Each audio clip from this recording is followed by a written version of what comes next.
Tingnan nyo 'to guys. Nung namamasukan ka, tapos ganyan ka magtrabaho. Tingnan nyo. Oh. No, diba? Konting takbo ng stitches, cellphone agad. No, diba? Busy-busy. Sarap ng buhay. Lamang pa yung paghawak ng cellphone, pagtakbo ng makina. Oh. Oh, diba? Cellphone ulit. Ang sarap ng buhay ng taong to. Puro cellphone.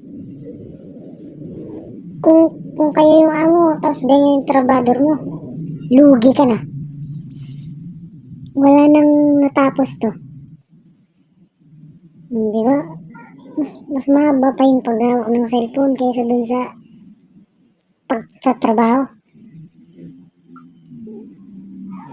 Kawawa may-ari ng papasukan nito.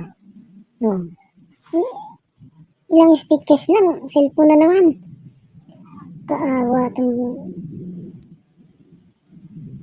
Kaawa magiging amo nitong taong to. Lamang pa yung ng cellphone kaysa trabaho. Di ba?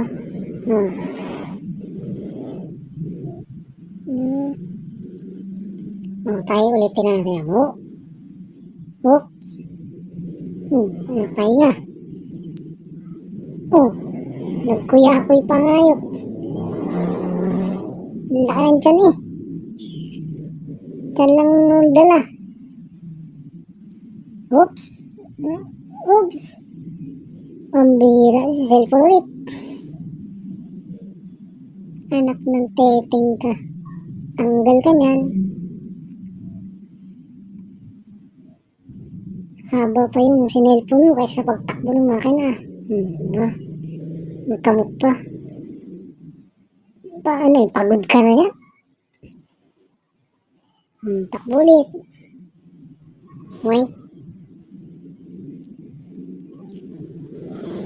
Pambirang tao ito.